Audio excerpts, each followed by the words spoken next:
audience is going to follow this person as they pursue a goal. In an action story, that might be taking down an enemy army.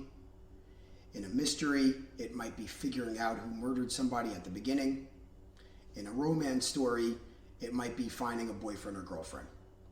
Whatever the case, it's your job as a writer to get the audience to root for this main character as they pursue the goal. And getting the audience to root for the main character is not necessarily easy. What you need to do is allow the audience to identify with this person, because then they could see part of themselves in the main character. And this builds a connection that lets the audience follow this person through the story as they pursue their goal.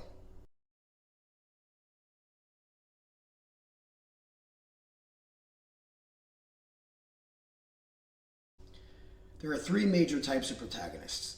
Which one you choose really depends on what sort of genre you're writing in. The first is a type of person that the audience kind of looks down on. You often see this in comedy. The goofball who's always screwing things up that the audience laughs at. The second type of protagonist is somebody that the audience sees eye to eye with. There are like billions of other people out there. Typical job, typical lifestyle, typical outlook. You often see this in horror, psychological thrillers, and romance. The third type of protagonist is something known as an aspirational character. This is somebody that a typical audience member might look up to. You often see this in action, where you have a hero who's a super soldier or who is really great at some other rare skill.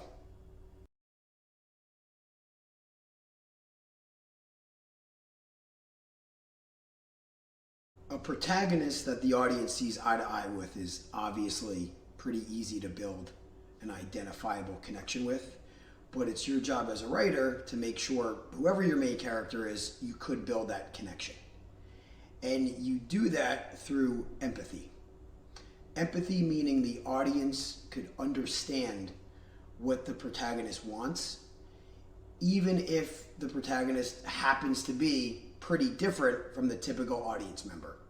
So that super soldier that we were talking about before is not necessarily going to be like a lot of people in the audience, but if the audience can identify with that soldier's goal, for instance, defeating an army to protect the people in the soldier's hometown or home state or whatever it might be, then there's a connection.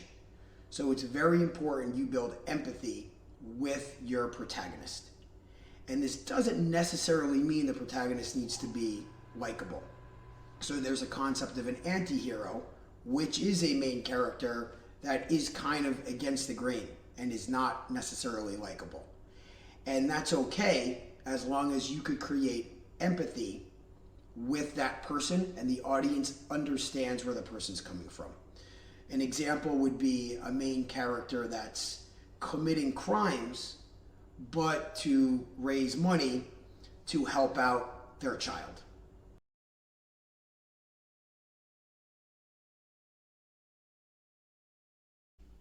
Building a connection with your protagonist is extremely important.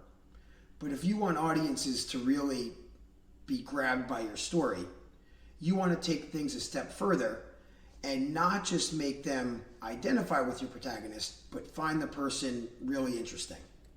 So there are plenty of ways to do that, but two of them tend to be very straightforward and very effective. So the first is giving your protagonist a skill.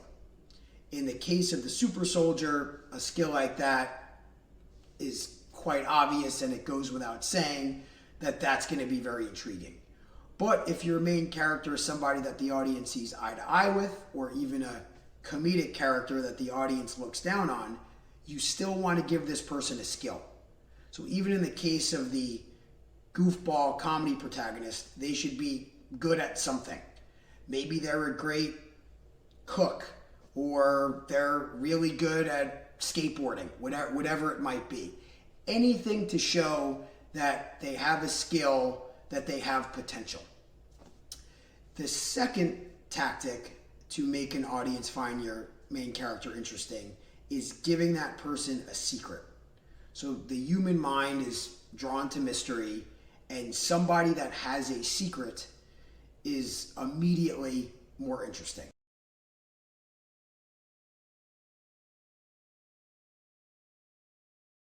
To make your protagonist even more interesting, you want to give them depth. And to do that, you use something that's often referred to as a need. So we talked before about the protagonist having a goal, some sort of a external end that they pursue out in the world. For instance, winning a big boxing match. But that main character should also have an internal problem that's hurting their own life.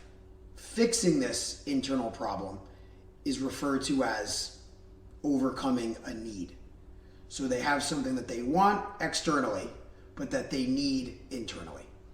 At the beginning of a story, a main character is sometimes aware that they have this need, but they're repressing it, or possibly they don't even know that they have the need.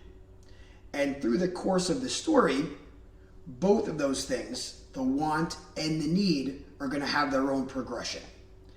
And they should be linked, and the hero's need should depend on the want. So for instance, in a detective story, a detective's want could be catching the murderer, but his need could be getting over the death of his own wife, which happened a few years ago. And when the detective catches the murderer at the end of the story, some sort of insight is gained, and that insight helps a detective achieve his need, getting over the death of his wife.